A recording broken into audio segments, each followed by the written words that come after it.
中國嘅武術博大精彩，來自各門各派嘅武功亦有代表人物。有一位年青人醉心於武學，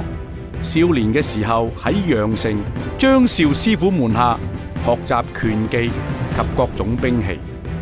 後再追隨白鶴派吳紹宗武藝大師，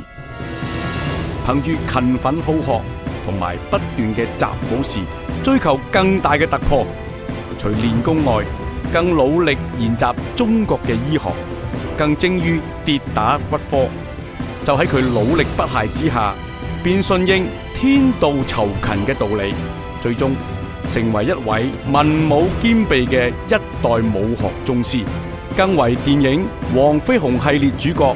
關德興師傅最尊敬嘅師兄。佢就係陸志夫宗師。喺1931年，當年只有22歲嘅陸志夫宗師喺廣州創立第一間陸館寶義堂。1934年，亦都喺香港成立陸志夫國術社。經過80年嘅光輝歲月，今日嘅陸館已經係桃李滿門，名下嘅國術社已享譽全球。陸志夫宗師除行醫授武之外，對於社會安定發展方面亦不遺餘力，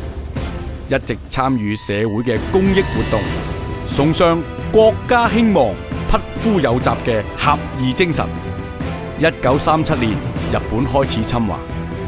當時陸志夫宗師為咗籌款救國，與當時嘅粵劇名伶馬師曾、譚蘭卿合作演出呢個醒獅表演。於1941年香港淪陷期間，組織自衛團體救護同胞。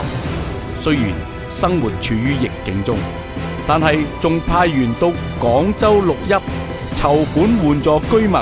同埋喺香港派米俾有需要嘅人。當其時，香港政府仲邀請陸志夫宗師守護糧倉，目的係要穩定社會秩序。戰後，陸志夫宗師分別以個人同埋國術會嘅名義，積極參與以下嘅活動，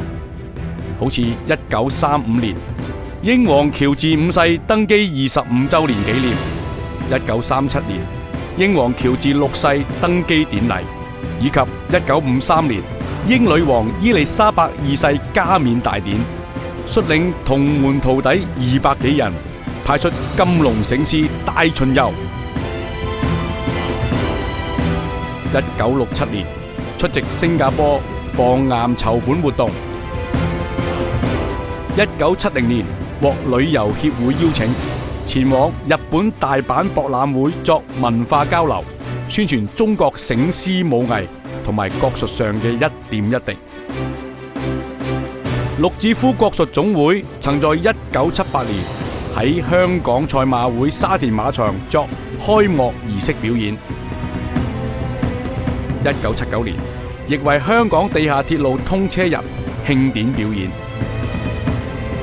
1993年香港天壇大佛開光，派出金龍醒獅助慶。2003年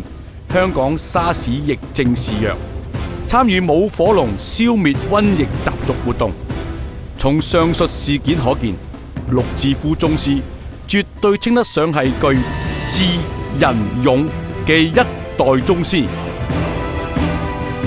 陸志夫宗師一顆合骨人心，不單止喺武學上可見，亦可從響應各大慈善團體，多次給予因水災、旱災同埋患病嘅人真誠關懷，受到各界認同肯定，先後獲邀擔任為不同商會成立之會任要職。於1984年，更代表香港國術界出席10月1日北京人民大會堂國慶晚宴，更獲當時國家領導人鄧小平總理特別接見，風頭一時無兩。在推廣武術方面盡心盡力，更係香港電影第一位武術指導，先後喺多部電影裏面擔任監製、醒獅表演以及武術顧問角色。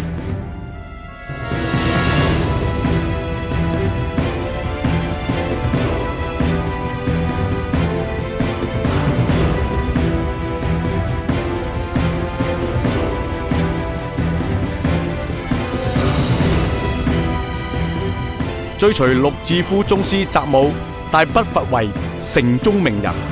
包括粵劇名伶阮兆輝、羽佳，電影界學生王子鄧光榮。陸志夫宗師精於詩藝，人所共知。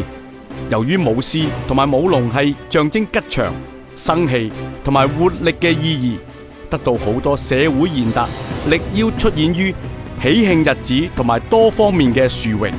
今日陸志夫國術總會秉承陸志夫宗師嘅訓誨精神，以詩藝、醫學、